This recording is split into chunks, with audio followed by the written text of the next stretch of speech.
खाना। Welcome back to my channel. I hope आप सब खैरियत से होंगे और ईद एंजॉय कर रहे होंगे।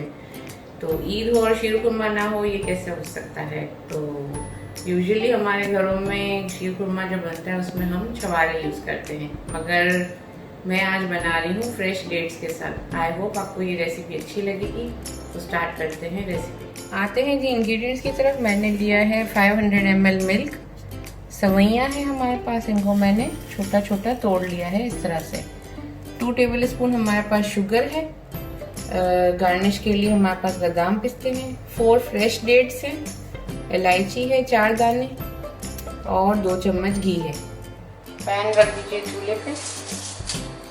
पैन अच्छी तरह ड्राई हो जाए तो ऐड करेंगे हम घी। आप बटर भी ऐड कर सकते हैं, मगर ऑयल में नहीं बनाइएगा, उसका फ्लेवर अच्छा नहीं आएगा।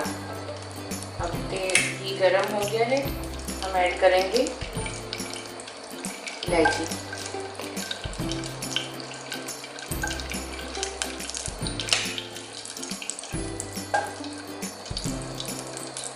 जब इलायची क्रैकल करने लगेगी तो हम ऐड करेंगे सवैयाँ और इनको हल्का सा फ्राई करेंगे, बहुत धीमी आंच पर।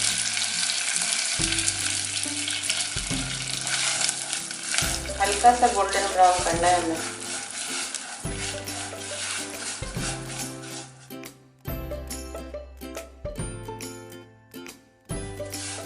अब ये गोल्डन ब्राउन होने लग गई हैं, फ्राई हो चुकी हैं घी में। अब हम ऐड करेंगे दूध।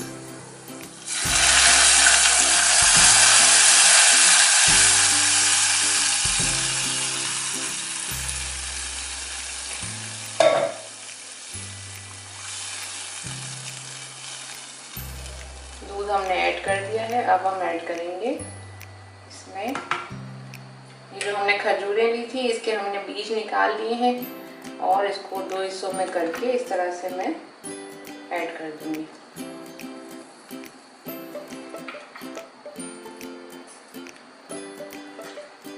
दो टेबलस्पून चीनी है मेरे पास, वो भी मैं ऐड कर रही हूँ। अब हम थोड़ी सी आंच तेज करेंगे ताकि अच्छा सा उबाल आ जाए इसमें। इसके बाद हम इसे धीमी आंच पे रख देंगे। में उबाल आ चुका है। अब हम इसे पकने देंगे 10 से 15 मिनट के, जब तक कि ये थिक ना हो जाए।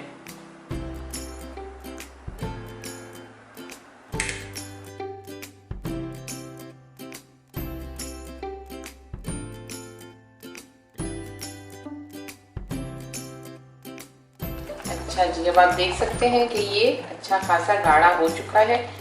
बस ये रेडी है। अब हम करेंगे इसे डिश आउट। रेडी हो गया है रिच और क्रीमी सा शीर खुरमा। अब हम करेंगे इसे गार्निश। बहुत सारे बादाम पिस्ते डालें और एंजॉय करें। बच्चे बूढ़े सब आराम से खा सकते हैं, क्योंकि जो इसमें खजूरें हमने ऐड करी हैं वो माउथ मेल्टिंग होंगी। तो एंजॉय। आई होप आपको मेरी रेसिपी अच्छी लगी होगी। Do like, subscribe, comment and share my channel. Thank you. अल्लाह हाफिज़।